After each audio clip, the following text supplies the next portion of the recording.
Kahit malalim lulusungin ko, lahat ng alon haharangin ko. Kahit malayo tatahakin ko, kung ito'y babalik sa'yo. Maraming beses mang lumisan pa, sa'yo pa rin palagi ang punta.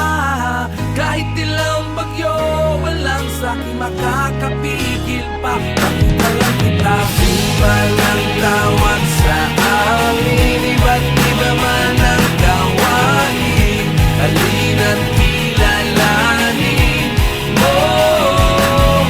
Ako man ay pasalit-salit, parang ihip ng hangin. Kailangan unawain mo ako. Si Domingo, Evangelista, ako'y nanggaling pang probinsya.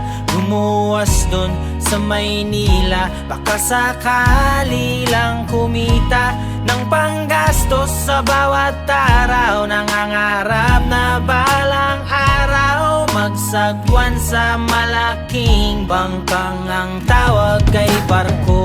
Tagahugas ng pinggan, pagkatapos ligpitin ang pinagkainan. Uniforme kong puti na palaging madumi, huwag nyo nang tingnan, ninyong pakinggan ang kwento ng bawat tao sa dagat. Palutang-lutang sa tubig at makapagtrabaho ang tanging bala para sa pamilya. Handang sumabak ang mga man ang tawag sa amin, iba't iba man ang gawain, halina't kilalanin mo.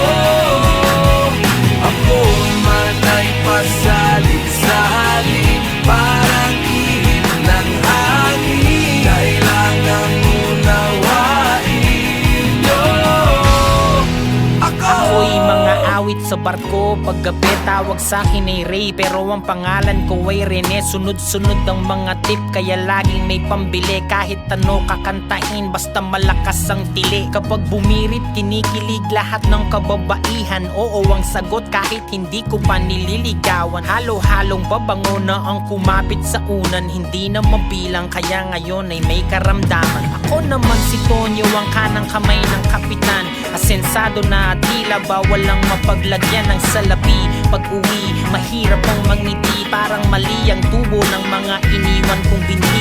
Nalulung sa bisyo at tumigil na sa pag-aaral. Palaging nakangiti at kilos ay tila mabagal. Ang mahal kong asawa, tangay ang lahat ng kakalkarangyaan. Papalang siyang dahilan at sagabal sa Kahit buhay. malalim lulusungin ko, lahat ng alon haharangin ko. Kahit malayo tatahakin ko, kung ito'y babalik sa'yo. Maraming beses mang lumisan pa, sa'yo pa rin palagi ang punta. Kahit ilang bagyo, walang sa'kin makakapigil pa. Nakita lang kita. Punasan ko na po ang kahuli-hulihang plato. Nalinisan ko na din at mabangon ng mga banyo. Habang nagpapahinga at mag-isa sa aking kwarto, paulit-ulit kong sinasabi ang aking pangako sa aking pamilya at mga anak. Kasawang naiwan sa Pilipinas, nakakaiyak man di binitawan larawan nyo. Kahit pa nasusuka na ako sa alon, ang inyong kinabukasan ang siyang tangi kong baon. At nang lumaon ay makauwi sabay na umahon sa kahirapan na bahagi na lamang ng kahapon. Pero sana'y maintindihan upang muling masindihan natin ang kalan at malagyan ng hapagkainan. Lalayo mulit na daong sa ibang bayan, kahit madalas ay dagat lang ang nasisilayan. Sampu ng mga kababayan ko na tinitibayan, pag-asa na tangan-tangan na singtibay ng kawayan. Kahit malalim lulusungin ko, lahat ng